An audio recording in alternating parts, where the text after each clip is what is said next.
Welcome back. Today we're talking about blame. And if there's a question that I try and help betrayed spouses answer every week, it's, Samuel, why does my unfaithful spouse have the audacity to blame me for their affair or affairs? And it's a question that happens not all of the time, but a lot of the time. It's a frequent occurrence that a betrayed spouse will have their unfaithful spouse, especially within the first 6 months, blame them for their affair. And so today I want to talk about why we as unfaithful spouses use blame and then what we can do about it, both unfaithful as well as betrayed. You see, when we the unfaithful focus on the shortcomings or the limitations or the failures of the betrayed spouse, we then feel better about us. We at some level dehumanize the betrayed spouse, and we pin our actions on them, and we make ourselves the victim in the whole situation. You see, in some ways, if we can dehumanize the betrayed spouse, meaning if we can make them the bad guy, we don't feel so bad about ourselves or about our choices. One of the most damaging things that we as unfaithful spouses do, besides have an affair, is we blame our betrayed spouse for our actions. If I can pin the blame on my betrayed spouse, I am then a faultless victim that was driven to my choices by a necessity for love, attention, sexual intimacy, affirmation, encouragement, all of the things that we say that we needed that you, the betrayed, weren't giving us. So if we can continue to blame you, then we are simply a faultless victim who had no other choice but to act out. Now, I know that that is wrong now. Early on, I wasn't even really thinking that way, but when I blamed Samantha for my affair, it was clear that I was pinning it on her. And I then was trying to make myself feel better. You see, I was still managing my image. I was still trying to make myself the good guy. That, you know what, if you hadn't have done A, B, and C, Samantha, I wouldn't have acted out. So I had an affair out of necessity to be loved, rather than out of selfish self-absorption who just constantly wanted praise and admiration from so many people, including my affair partner.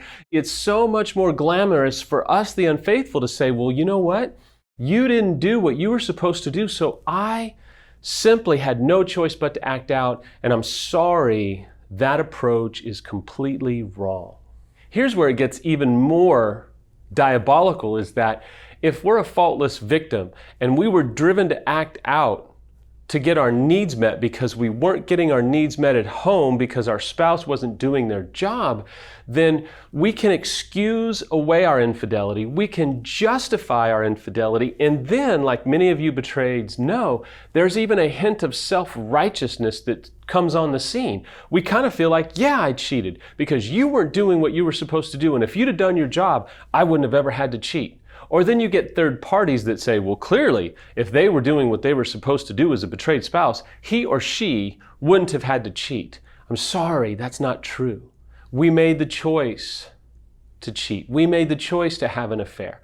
There were a litany of other things that we could have done, but we chose not to, and we cheated. Blaming our spouse or partner only makes us look more like a self-absorbed failure.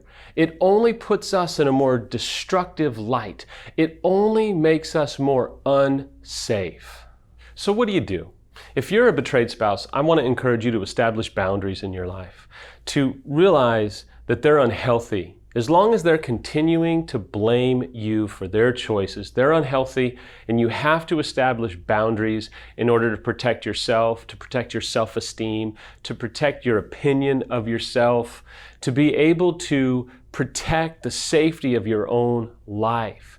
It's vital that you are able to slowly but surely stand your ground and not take on the blaming, the accusations of, if you'd have done this, they wouldn't have done that. That's not true. I'm sure you weren't perfect in the relationship. I'm sure that you have work to do on you just inherently as an individual, because none of us have arrived and we all have work to do to be a better human being. That doesn't mean that your frailties caused them to cheat. It just means that you're not perfect. It just means that you have work to do as a human being, and now because of their choices, you have a whole lot more work to do to heal and to pick up the pieces of your own life and find healing and find hope again. But you're going to need boundaries, and you're going to need outside expert help to keep you from taking the blame that they are trying to put on you, all in an attempt to push away their own shame, their own guilt, and their own hurt that they feel inside. If you're an unfaithful, I just want to tell you that the stakes are very high. As long as you continue to blame everybody else, you're never going to be safe and you're not going to ever get healthy. And you may say, well, Samuel, when will my spouse own some things? Well, they're never going to own anything about their own frailties until you are willing to take initiative and show leadership in your own empathy and remorse and the embracing of the consequences that you are experiencing because of your choices. You are an adult. No one made you cheat.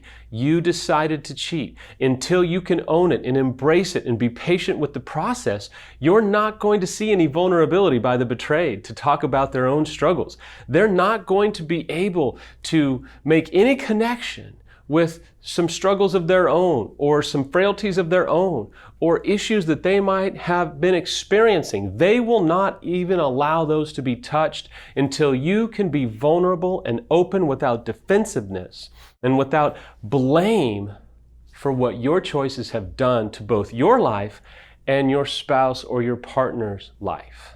Additionally, if you're an unfaithful spouse and you feel like you've been blaming your spouse or partner, understand, blame only makes it worse, and you're not going to get freedom from that on your own. You're going to have to humble yourself and get expert help. It's going to cost you money, it's going to cost you time, it's going to cost a sacrifice in some area of your life to get to the bottom of why you continue to blame. And it may be so ingrained inside of you that you keep doing it even though you don't want to. That's where expert help comes in. That's where being able to face the music and admit your failure and then trust another expert to help you understand why you continue to blame. I promise you, you can find freedom from constantly blaming other people. You can find freedom from defensiveness and that knee-jerk reaction to say to your betrayed spouse or partner, well, if you'd have done this. It's not going to be like that forever if you'll do the work.